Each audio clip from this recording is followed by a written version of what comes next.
Hello guys, आज हम पढ़ेंगे भाषा और उसकी लिपि। क्या पढ़ेंगे? भाषा और लिपि। और भाषा में भी हम भाषा की परिभाषा, भाषा कितने प्रकार की होती हैं और भाषा के अंतर्गत जो बोलियां आती हैं वो, और किस जगह कौन सी बोली बोली जाती है और हमारे संविधान में किस अनुच्छेद में कितनी भाषाएं हैं, इन सभी के बारे में हम अध्ययन करेंगे और उससे संबंधित क्वेश्चन आंसर करेंगे जो हमारे एग्ज़ाम पॉइंट से महत्वपूर्ण होते हैं। ठीक है गाइस, तो चलते हैं। भाषा, तो भाषा किसे कहते हैं गाइस? यानी कि हम अपने विचारों को, जिस साधन के द्वारा हम अपने भावों को, विचारों को लिखकर या बोलकर प्रकट करते हैं उसे भाषा कहते हैं। यानी कि गाइस, जब हम किसी से कोई बात कहते हैं, हम जैसे कि मैं अभी आपको पढ़ा रही हूँ या मैं आपसे कुछ कह रही हूँ, तो मैं जिस माध्यम से कह रही हूँ और जिस माध्यम से आप समझ पा रहे हैं उसे ही हम भाषा कहते हैं। ठीक है गाइस, भाषा ध्वनि प्रतीकों की ऐसी व्यवस्था है जिसके माध्यम से किसी समाज के सदस्य परस्पर भावों और विचारों को बोलकर या लिखकर आदान प्रदान या संप्रेषण करते हैं। यानी कि गाइस, इससे सीधा स्पष्ट यही हो रहा है कि जब हम आपस में कोई बातचीत करते हैं, यानी कि बात करने का तरीका जो होता है, हम जिस भाषा में हम बात करते हैं, हम जैसे अपने विचारों को, अपनी भावनाओं को दूसरों को समझा पाते हैं, उसे ही भाषा कहते हैं। ठीक है गाइस, भाषा भावों या विचारों की अभिव्यक्ति का प्रमुख साधन है। जैसे क्वेश्चन आ जाता है कि हमारे भावों और विचारों को प्रकट करने का प्रमुख साधन क्या है, यानी कि हम अपने भावों को और विचारों को किसी दूसरे को कैसे समझा पाएंगे, तो हम किसके जरिए समझा पाएंगे? वो भाषा के जरिए। अगर हम कुछ बोले ही नहीं और ऐसे ही बस करते रहें तो वो क्या कोई भाषा हुई? नहीं हुई। हम उसे कैसे समझाएंगे? एक भाषा के जरिए। ठीक है गाइस, अब देखते हैं भाषा के रूप। तो भाषा के कितने रूप होते हैं गाइस? 2 होते हैं। अगर क्वेश्चन आ जाता है कि भाषा के कितने रूप होते हैं, तो भाषा के 2 रूप होते हैं। पहला है मौखिक और दूसरा है लिखित। मौखिक यानी कि बोलकर। मौखिक भाषा बोलचाल का रूप है। इस भाषा की आधारभूत इकाई ध्वनि है। ठीक है गाइस, यानी कि मौखिक यानी कि मुँह से, जब हम मुँह से कोई भी बात बोल कर किसी सामने वाले को समझाते हैं तो वो कौन सी भाषा हो जाती है? मौखिक भाषा हो जाती है। ठीक है, यानी कि जब हम मुँह से बोल रहे हैं और सामने वाला सुन रहा है, यानी कि वो श्रोता उस बात को सुन रहा है, समझ रहा है, तो वो हमारी कौन सी भाषा हो जाती है? मौखिक भाषा। और दूसरी है लिखित भाषा, जब हम मुँह से ना बोलकर लिख कर अपने भावों को और विचारों को सामने वाले इंसान को समझाते हैं या अपने भावों को प्रकट करते हैं लिख कर, तो वो हमारी कौन सी भाषा हो जाती है? तो वो हो जाती है हमारी लिखित भाषा। और लिखित भाषा हमारी एक स्थायी रूप की भाषा भी है, क्योंकि हम मुँह से जो बोले वो कहीं लिखा तो है नहीं, बस मुँह जुबानी बोला है, किसी ने सुना किसी ने नहीं सुना। लेकिन जब हम लिख कर बोल रहे हैं तो वो हमारा प्रूफ हो जाता है, वो स्थायी हो जाता है कि हमने ये कहा है या उसने ये कहा है। ठीक है गाइस, तो हमारी जो लिखित भाषा होती है वो हमारी स्थायी भाषा का स्थायी रूप है। ठीक है गाइस, आगे बढ़ते हैं। बोली या उपभाषा, यानी कि बोली क्या होती है? बोली किसी छोटे या विकसित क्षेत्र में स्थानीय व्यवहार में प्रयुक्त होने वाली भाषा का अविकसित रूप ही बोली कहलाता है। बोली में साहित्य रचनाएं नहीं होती। बोली जैसे कि हम लोग आपस में बात करते हैं, घर पे हम लोग आपस में बात करते हैं तो कहते हैं इसकी कितनी मीठी बोली है, क्या कितनी प्यारी बोली है। उस प्यारी बोली में क्या हम कोई रचना करेंगे? नहीं करते हैं ना गाइस। तो जो नॉर्मली हम अविकसित है, जिसका विकास नहीं हुआ, किसी छोटे से स्थान पर जो भाषा बोली यूज की जाती है उसे हम क्या कहते हैं? बोली। ठीक है गाइस, अब आता है उपभाषा। अगर किसी बोली में साहित्य रचना होने लगती है, क्षेत्र का विकास हो जाता है, तो वह बोली न रहकर उपभाषा बन जाती है। ठीक है गाइस, यानी कि जैसे पूर्व की भाषा, जैसे पूर्वी और पश्चिमी भाषा और दक्षिणी, तो ये जो हैं ये हमारी क्या हो जाती हैं? उपभाषाएं हो जाती हैं, क्योंकि वो उनमें साहित्यिक रचनाएं होने लगी हैं। यानी कि घर पे जब हम बात करते हैं उस पर कोई साहित्यिक रचना नहीं हुई, इसलिए वो अविकसित है, तो वो क्या होगी? बोली। अगर हम उसी भाषा में कोई साहित्यिक रचनाएं कर दें तो वो बोली ना रहकर क्या हो जाती है गाइस? उपभाषा हो जाती है। ठीक है, हमारी हिंदी के अंतर्गत 5 उपभाषाएं एवं 18 बोलियां आती हैं। कितनी? 5 उपभाषाएं और 18 बोलियां आती हैं। तो कौन कौन सी उपभाषाएं आती हैं? तो पहली है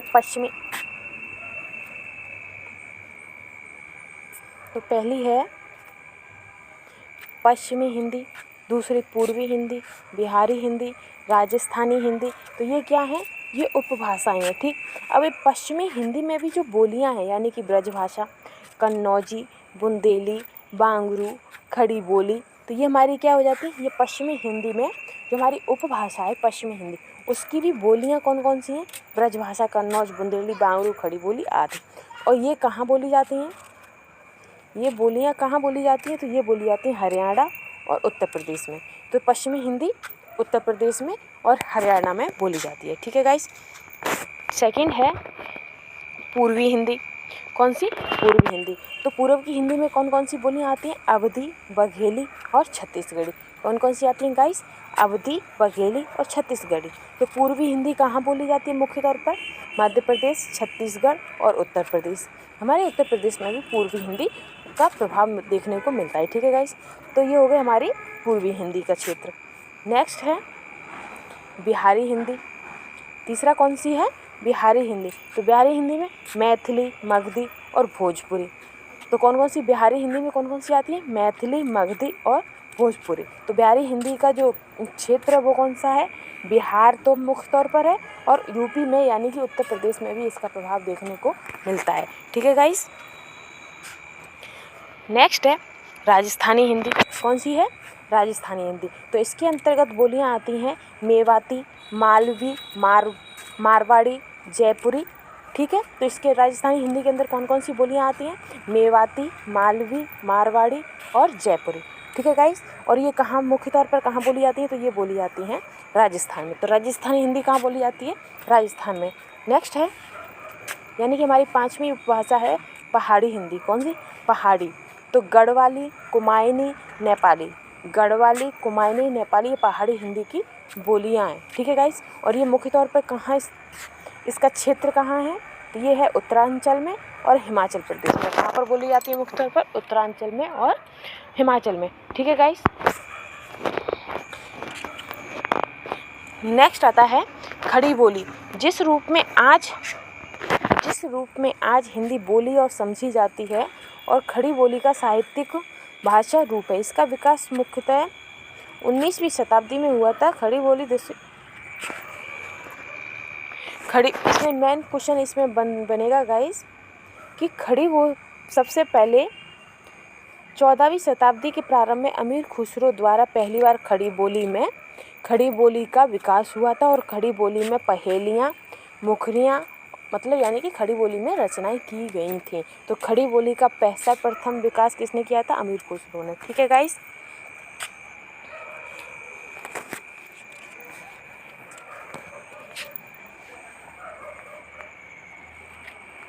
नेक्स्ट है टॉपिक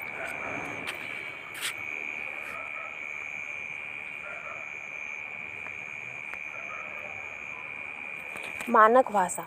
तो मानक भाषा क्या होती है, श्रेष्ठ और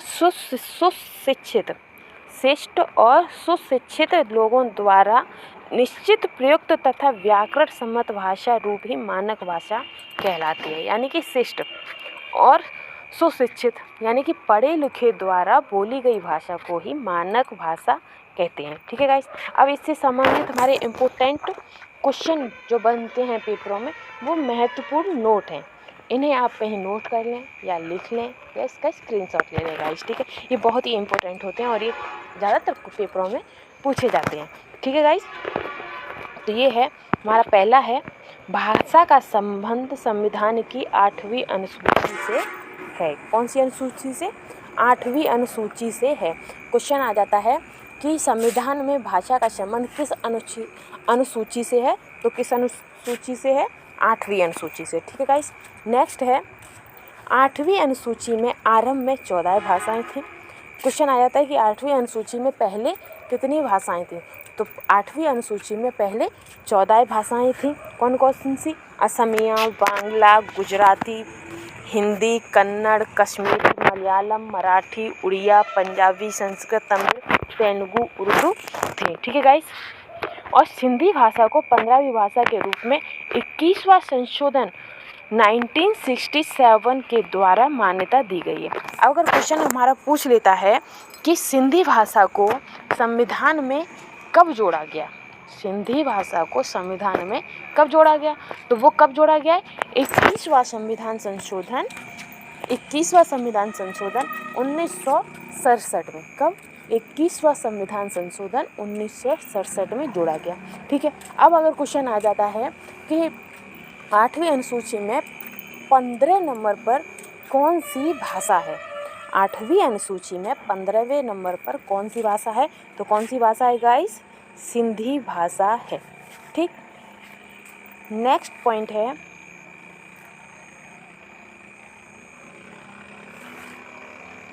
71वां संविधान संशोधन 1992 के द्वारा 3 अन्य भाषाएं जोड़ी गई हैं। ठीक है गाइस, 3 अन्य भाषाएं जोड़ी गई हैं। कौन कौन सी? मणिपुरी, नेपाली और कोंकणी। कौन कौन सी? मणिपुरी, नेपाली और कोंकणी शामिल की गई हैं। ठीक। अब अगर क्वेश्चन पूछ लेता है कि 71वां संविधान संशोधन में कितनी भाषाओं को जोड़ा गया? क्या क्वेश्चन पूछ लेता है? 71वां संविधान संशोधन में कितनी भाषाओं को जोड़ा गया? तो इसका आंसर हो जाएगा कि 71वां संविधान संशोधन 1992 में 3 भाषाओं को जोड़ा गया है। कितनी भाषाओं को जोड़ा गया गाइस? 3 भाषाओं को जोड़ा गया है। कौन कौन सी? मणिपुरी। कौन कौन सी जोड़ी गई हैं? मणिपुरी, नेपाली और कोंकणी। तो फिर इन्हें मिलाकर कितनी भाषाएं हो गई हैं? 18। ठीक गाइस।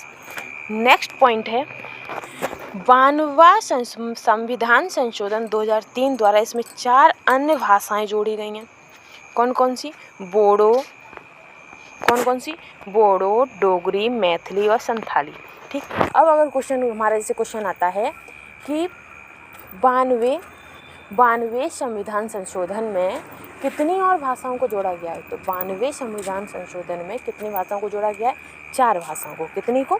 4 भाषाओं को जोड़ा गया है। तो वो कौन कौन सी हैं? बोडो है, डोगरी है, मैथिली है, संथाली है। ठीक है गाइस। अब क्वेश्चन आता है कि वर्तमान में हमारे संविधान की 8वीं अनुसूची में कितनी भाषाओं को मान्यता प्राप्त है? कितनी भाषाओं को मान्यता प्राप्त है? तो वो है 22। आंख बंद करके गाइस बस लगा देना 22। ठीक। अगर पूछ लेता है कि पहले कितनी थी? तो 14 थी। 14 के बाद एक और जोड़ दी गई। कौन सी? वो 15वीं हो गई सिंधी। कौन सी? सिंधी हो गई। उसके बाद 3 और जोड़ दी गई हैं। उसके बाद 3 और जोड़ दी गई हैं। ठीक गाइस। मणिपुरी, नेपाली, कोंकणी। उसके बाद भी 4 जोड़ी गई हैं। बोडो, डोगरी, मैथिली, संथाली। टोटल मिलाकर कितनी हो गई? 22। कितनी हो गई? 22। ठीक है गाइस। इसके अन्य महत्वपूर्ण तथ्य भी हैं, कुछ कल हमने पढ़ लिए थे, उसी का ही रिवीजन कर देते हैं। भारत की राष्ट्रभाषा कौन सी है गाइस? तो भारत की राष्ट्रभाषा है हिंदी। क्या है? हिंदी। ठीक। भारत में सर्वाधिक बोली जाने वाली भाषा कौन सी है? हिंदी। और उसके बाद सर्वाधिक बोली जाने वाली भाषा है तेलुगु। ठीक है गाइस। ये 1 लाइनर है, इन्हें आप जरूर कहीं ना कहीं नोट कर लें, क्योंकि इनमें से जरूर 100% गाइस मैं गारंटी दे सकती हूँ कि ये क्वेश्चन एग्जाम पॉइंट से बहुत ही इम्पोर्टेंट है। जैसे बहुत ही इम्पोर्टेंट है गाइस। ठीक। तो नेक्स्ट है किसी देश या राज्य की राजकाज के लिए प्रयुक्त भाषा राजभाषा कहलाती है। जैसे क्वेश्चन आ जाता है कि राजभाषा किसे कहते हैं? क्या राजभाषा किसे कहते हैं? तो हमारे राज्य की कामकाज की भाषा कौन सी? कामकाज की, यानी कि राज्य से संबंधित कामकाज की भाषा को ही क्या कहते हैं? राजभाषा कहते हैं। ठीक गाइस। नेक्स्ट पॉइंट है 14 सितंबर 1949 को भारत की संविधान सभा ने अनुच्छेद 343 के अंतर्गत हिंदी को भारत संघ की राजभाषा के रूप में स्वीकार किया। अब हमारा क्वेश्चन पूछ लेता है कि संविधान सभा ने हमारी हिंदी भाषा को कब स्वीकार किया है? तो वो किया है 14 सितंबर 1949 को। ठीक है गाइस। और किस अनुच्छेद में हिंदी भाषा का जिक्र होता है? तो वो होता है अनुच्छेद 343। और अनुसूची कौन सी है? 8वीं अनुसूची के अंतर्गत। ठीक है गाइस। नेक्स्ट पॉइंट है राजभाषा आयोग का प्रथम गठन 1955 में किया गया था, जिसके अध्यक्ष BG खेर थे। कौन थे? BG खेर थे। तो अब क्वेश्चन आ जाता है कि राजभाषा आयोग का गठन कब हुआ था? राजभाषा आयोग का गठन 1955 में हुआ था और इसके अध्यक्ष BG खरे थे। BG खरे थे। ठीक है गाइस। नेक्स्ट पॉइंट है भारत की प्राचीन भाषाएं पाली और प्राकृत है। क्वेश्चन आ जाता है कि भारत की प्राचीन भाषाएं कौन सी हैं, तो वो हैं पाली और प्राकृत। ठीक है गाइस। विश्व की सबसे प्राचीन ज्ञात लिखित भाषाएं सुमेरियन है, यानी कि हम पूछ लेता है कि विश्व की सबसे प्राचीन भाषा कौन सी है, तो वो सुमेरियन है। ठीक है गाइस। फिर भाषाई आधार पर गठित सर्वप्रथम राज्य कौन सा है, आंध्र प्रदेश। भाषाई आधार पर गठित सर्वप्रथम राज्य आंध्र प्रदेश है। ठीक है गाइस। अब आता है लिपि। लिपि किसे कहते हैं, तो लिपि गाइस हमारी जो भाषा होती है उसे पहचानने के लिए हम जिन चिन्हों का प्रयोग करते हैं उसी को हम लिपि कहते हैं। जिन चिन्हों का हम प्रयोग करते हैं उन्हीं को हम लिपि कहते हैं। जैसे हिंदी भाषा की लिपि है देवनागरी। हिंदी भाषा की लिपि है देवनागरी, यानी कि हमारा का, खा, गा, घा जो भी है ये हमारी देवनागरी लिपि है। पंजाबी की गुरुमुखी है। अंग्रेजी की रोमन है। उर्दू की फारसी है। बांग्ला की बांग्ला लिपि है। अरबी की अरबी लिपि है। ठीक है गाइस। अब क्वेश्चन आता है हिंदी के अलावा संस्कृत, मराठी, नेपाली भाषाएं भी देवनागरी लिपि में लिखी जाती हैं गाइस। ठीक है गाइस। अब क्वेश्चन अगर हमसे पूछ लेता है कि हिंदी के अलावा और कौन सी भाषा है जो देवनागरी लिपि में लिखी जाती है, हिंदी के अलावा और कौन सी भाषा है जो देवनागरी लिपि में लिखी जाती है, तो वो लिखी जाती है संस्कृत, मराठी और नेपाली। ठीक है गाइस। आगे बढ़ते हैं हम। अब क्वेश्चन टॉप पॉइंट है कि भाषा की सभी लिपियां ब्राह्मी लिपि से ही निकली हैं। अगर क्वेश्चन हमसे पूछ लेता है गाइस कि भाषा की सारी लिपियां कहाँ से निकली हैं, तो वो हमारी ब्राह्मी लिपि से निकली हैं। और ब्राह्मी लिपि का प्रयोग कहाँ पर हुआ है, तो ब्राह्मी लिपि का प्रयोग वैदिक आर्यों ने शुरू किया था। तो ब्राह्मी लिपि का प्रयोग किसने शुरू किया था, तो वो वैदिक आर्यों ने शुरू किया था। ठीक है गाइस। अब हम इसी अपने चैप्टर से भाषा एवं लिपि से संबंधित कुछ इम्पोर्टेंट प्रश्नों को सॉल्व करेंगे जो हमारे एग्जाम पॉइंट ऑफ व्यू से बहुत ही इम्पोर्टेंट है। ठीक है गाइस।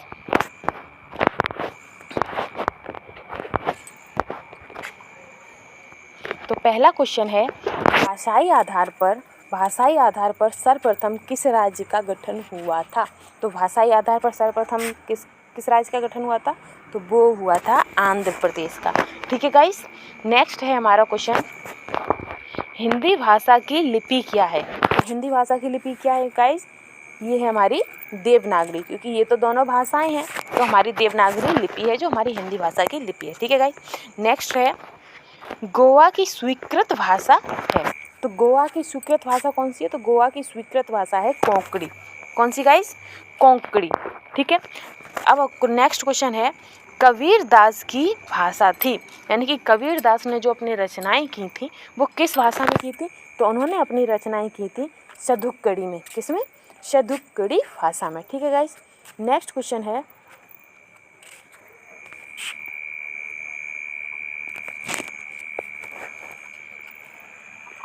नेक्स्ट क्वेश्चन है वर्तमान हिंदी का प्रचलित रूप है, यानी कि जो हमारी वर्तमान में जो हिंदी है उसका प्रचलित रूप क्या है, तो उसका प्रचलित रूप है खड़ी बोली।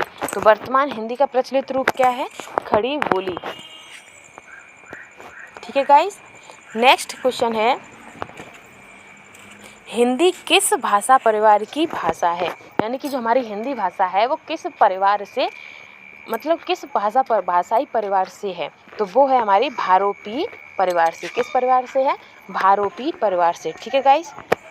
नेक्स्ट है हिंदी की आदि जननी है। हिंदी की आदि जननी क्या है, संस्कृत, यानी कि हमारी हिंदी जो भाषा है उसका जन्म कहाँ से हुआ है, तो उसका जन्म हुआ है संस्कृत भाषा से। ठीक है, इसीलिए हम इसे आदि जननी भी कहते हैं। नेक्स्ट क्वेश्चन है राजभाषा आयोग का प्रथम गठन कब हुआ था। तो राजभाषा आयोग का प्रथम गठन 1955 में हुआ था और इसके अध्यक्ष कौन थे गाइस, वी.जी. खेर। इसके अध्यक्ष कौन थे, वी.जी. खेर। ठीक है गाइस। नेक्स्ट क्वेश्चन है अरबी लिपि लिखी जाती है, तो अरबी लिपि कैसे लिखी जाती है, ये लिखी जाती है दाएं से बाएं। कैसे, दाएं से बाएं लिखी जाती है गाइस। ठीक है। नेक्स्ट क्वेश्चन है पंजाबी किस लिपि में लिखी जाती है, तो पंजाबी हमारी गुरुमुखी में, क्योंकि देवनागरी तो हो गई हिंदी की, रोमन हो गई हमारी इंग्लिश की, और फारसी हो गई उर्दू की, और गुरमुखी हो गई पंजाबी की। ठीक है गाइस। नेक्स्ट क्वेश्चन है, सिंधी को 15वीं भाषा के रूप में कब मान्यता मिली है? तो सिंधी भाषा को 15वीं भाषा के रूप में 1967 में मान्यता मिली है। कब मिली है? 1967 में। ठीक है गाइस। नेक्स्ट क्वेश्चन है, वर्तमान में 8वीं अनुसूची में कुल कितनी भाषाएं हैं? तो वर्तमान में 8वीं अनुसूची में 22 भाषाएं, क्योंकि 15वीं भाषा हमारी सिंधी हो गई, उसके बाद 3 भाषाएं और ज्वाइंट हुई हैं, उसके बाद 92 संविधान संशोधन में हमारी 4 भाषाएं और ज्वाइंट हो गई हैं। ठीक है, तो टोटल कितनी हो गई? 22 भाषाएं। ठीक। विश्व की सबसे प्राचीन भाषा कौन सी है? तो विश्व की सबसे प्राचीन भाषा कौन सी है गाइस? सुमेरियन। ठीक है गाइस, सुमेरियन भाषा है। राजभाषा आयोग के प्रथम अध्यक्ष कौन है? तो राजभाषा आयोग के प्रथम अध्यक्ष वीजी खरे हैं। कौन है? वीजी खरे। ठीक है गाइस।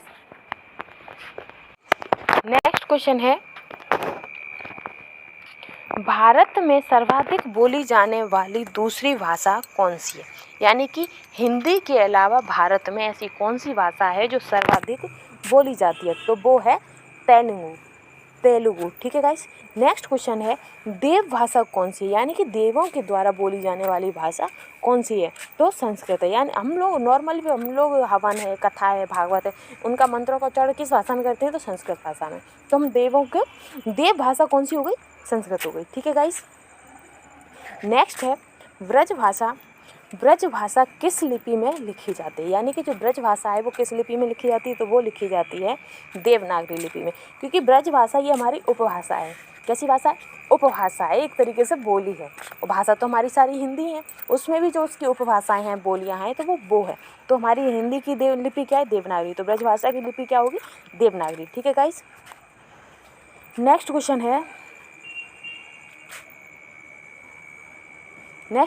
है, सर्वप्रथम भाषा का प्रयोग किस रूप में हुआ?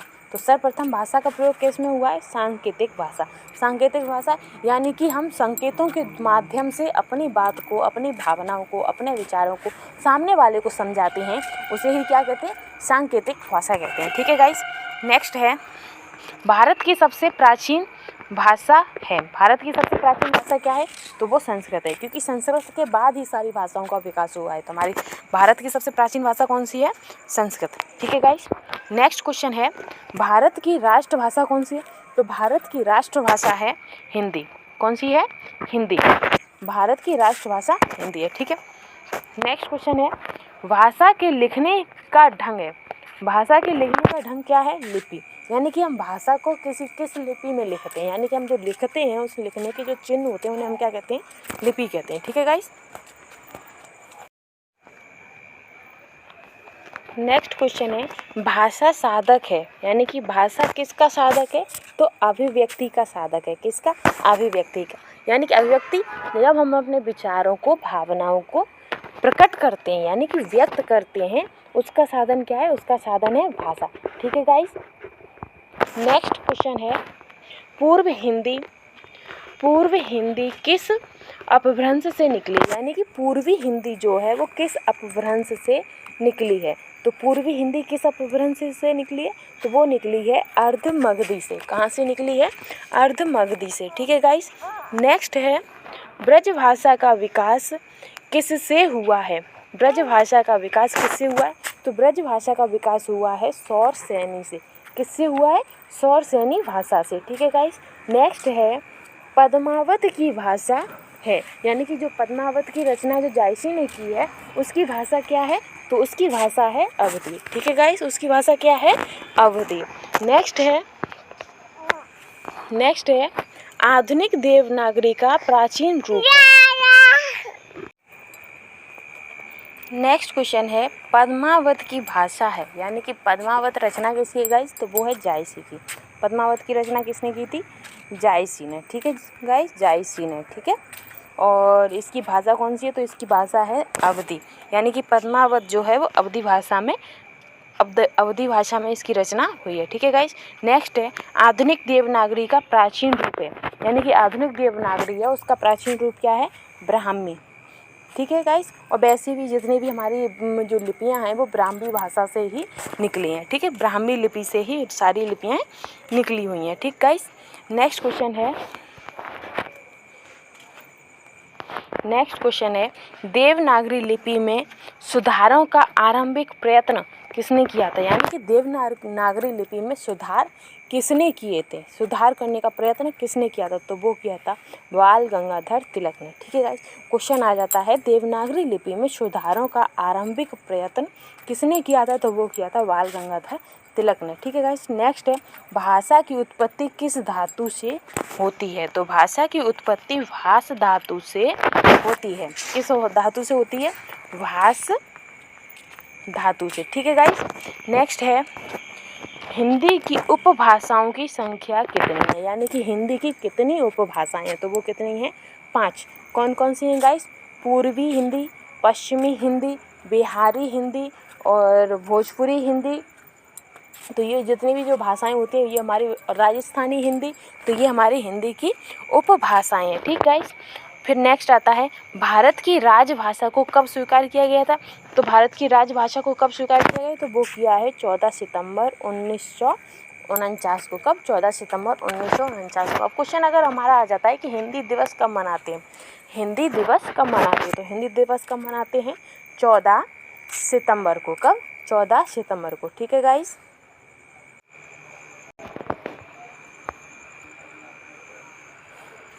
क्वेश्चन है, संघ की भाषा हिंदी और लिपि देवनागरी होगी, यह संविधान की किस धारा में कहा गया है? यानी क्वेश्चन आता है कि हिंदी भाषा और लिपि देवनागरी ही होगी, ये संविधान के किस अनुच्छेद में लिखा गया है? तो ये लिखा गया है 343 में। 343 में। ठीक है गाइस, नेक्स्ट है, हिंदी भाषा की बोलियों की मूल संख्या कितनी है? यानी कि हिंदी भाषा में कुल कितनी बोलियां हैं? तो वो हैं 18। कितनी हैं? 18। और उपभाषाएं कितनी हैं? तो उपभाषाएं हैं 5। कितनी गाइस? 5। ठीक है गाइस, नेक्स्ट है, मालवी हिंदी की किस उपभाषा के अंतर्गत आती है? यानी कि मालवी हिंदी की किस उपभाषा के अंतर्गत आती है? तो ये आती है पूर्वी हिंदी भाषा के अंतर्गत। ठीक है गाइस, नेक्स्ट है, छत्तीसगढ़ी बोली किस हिंदी के अंतर्गत आती है? तो छत्तीसगढ़ी हिंदी ये पूर्वी हिंदी के अंतर्गत आती है। यानी कि जो छत्तीसगढ़ी जो बोली है वो कहाँ बोली जाती है? तो ये पूर्वी हिंदी में बोली जाती है। ठीक है गाइस, नेक्स्ट है, नेपाली भाषा किस लिपि में लिखी जाती है? तो नेपाली भाषा किस में लिखी जाती है? देवनागरी में। मैंने पीछे भी आपको बताया था कि 3 बोलियां हैं जो हमारे देवनागरी लिपि में ही लिखी जाती हैं। ठीक है गाइस, नेक्स्ट है, राष्ट्रभाषा निम्नलिखित में से कौन सी? यानी कि राष्ट्रभाषा कौन सी है? बहुसंख्य देश, यानी कि बहुत सारे लोगों के द्वारा बोली जाने वाली या प्रयोग की जाने वाली भाषा को ही राष्ट्रभाषा कहते हैं। तो वो कौन सी है? तो वो है हमारी हिंदी है। ठीक है गाइस, कौन सी है? हिंदी। ठीक, नेक्स्ट है, खड़ी बोली किस हिंदी क्षेत्र के अंतर्गत आती है? जो खड़ी बोली है वो किस हिंदी क्षेत्र के अंतर्गत आती है? तो ये आती है पश्चिमी हिंदी के अंतर्गत। किसके अंतर्गत आती है? पश्चिमी हिंदी के अंतर्गत। ठीक है गाइस, नेक्स्ट है, हिंदी शब्द की व्युत्पत्ति किस शब्द से हुई है? यानी कि जो हिंदी शब्द है वो उसकी व्युत्पत्ति किस शब्द से हुई है? तो उसकी उत्पत्ति हुई है सिंधु से। किससे?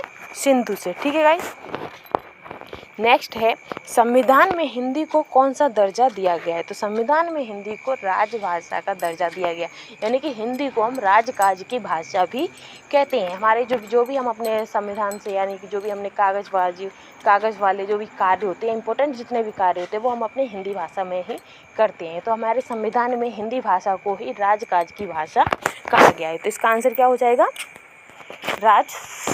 इसका आंसर हो जाएगा राजभाषा। ठीक है गाइस, नेक्स्ट है, देवनागरी लिपि किस प्रकार की लिपि है? तो देवनागरी लिपि जो है वो है अक्षरात्मक, क्योंकि का, खा, गा ये हमारे अक्षर हैं। ठीक है गाइस, तो देवनागरी लिपि किस प्रकार की लिपि है? तो ये अक्षरात्मक। ठीक है गाइस, नेक्स्ट है, किस राज्य की भाषा अंग्रेजी है? किस राज्य की राजभाषा अंग्रेजी है? तो वो है नागालैंड। यानी कि जो नागालैंड है वहाँ पे बहुत सारे लोगों के द्वारा अंग्रेजी भाषा का यूज किया जाता है, इसीलिए वहाँ की राजभाषा क्या है? अंग्रेजी है। वहाँ भी जो भी राजकाज काम होते हैं वो अंग्रेजी में होते हैं। ठीक है गाइस, नेक्स्ट क्वेश्चन है, देवनागरी को दक्षिण भारत में किस नाम से जाना जाता है, यानी कि जो देवनागरी है उसे दक्षिण भारत में क्या कहते हैं, तो उसे कहते हैं नंदनागरी। क्या कहते हैं? नंदनागरी। ठीक है गाइस। नेक्स्ट है, कौन सी भाषा मानक भाषा नहीं है, तो कौन सी भाषा मानक भाषा नहीं है, तो वो है अवधी। यानी कि अवधी में हम पढ़े लिखे सुशिक्षित व्यक्तियों द्वारा नहीं बोली जाती है, तो अवधी भाषा कैसी है? मानक भाषा नहीं है। ठीक है गाइस। बोली के संदर्भ में कौन सा कथन गलत है, तो पहला है बोली में केवल मौखिक साहित्य परंपरा होती है, बोली ही विकसित होकर भाषा बन जाती है, एक भाषा की अनेक बोलियां हो सकती हैं, बोली भाषा की आधारशिला है। तो इसका हो जाएगा बोली में केवल मौखिक साहित्य परंपरा होती है, नहीं, बोली में मौखिक और लिखित दोनों होती है। ठीक है गाइस।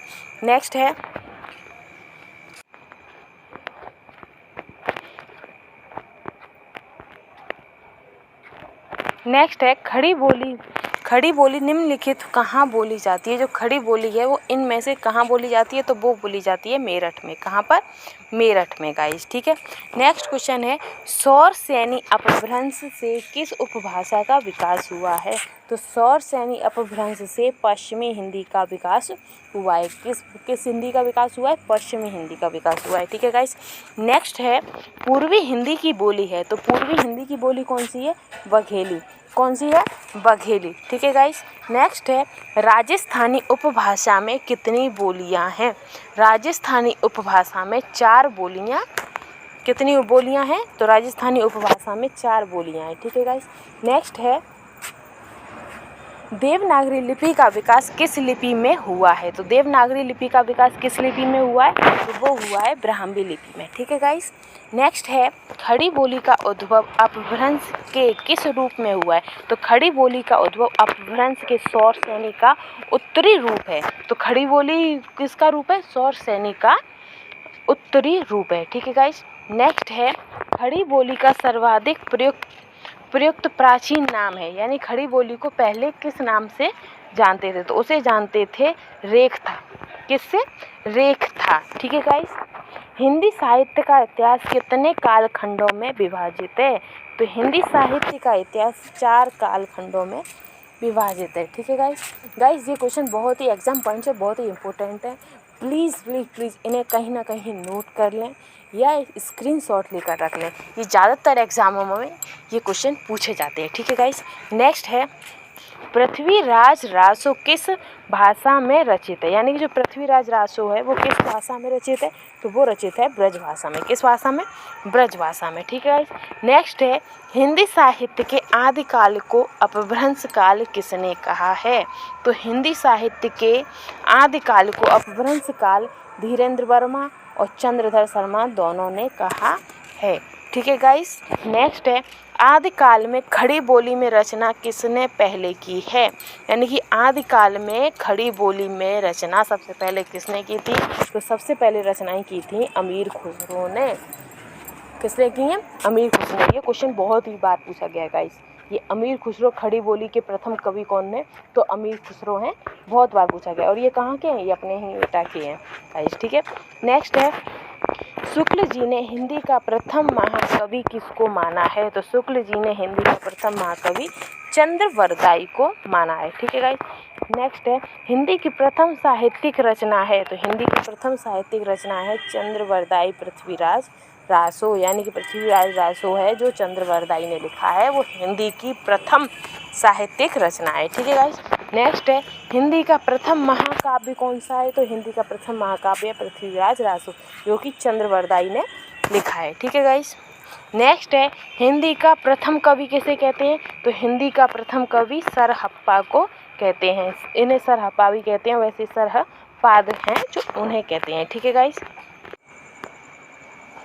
नेक्स्ट है, हिंदी का प्रथम महाकाव्य कौन सा है, तो हिंदी का प्रथम महाकाव्य पद्मावत है। कौन सा है? पद्मावत है गाइस। ठीक है। नेक्स्ट है, 12 मासा का वर्णन सर्वप्रथम किस ग्रंथ में मिलता है, तो 12 मासा का वर्णन सर्वप्रथम विशलदेव रासो में मिलता है। ठीक है गाइस। नेक्स्ट है, हिंदी गीतिका का जनक कौन है, तो हिंदी गीतिका का जनक कौन है, तो वो हैं विद्यापति।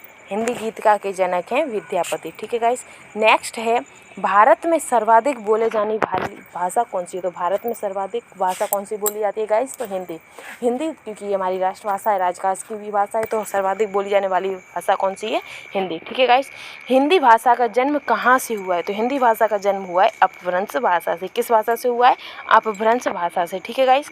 नेक्स्ट है भारतवर्ष में हिंदी को आप किस वर्ग में रखेंगे? तो भारतवर्ष में हिंदी हमारी राजभाषा में आती है। ठीक है गाइस। नेक्स्ट है निम्नलिखित में कौन सी भाषा संस्कृत भाषा की अपभ्रंश है? तो निम्नलिखित में से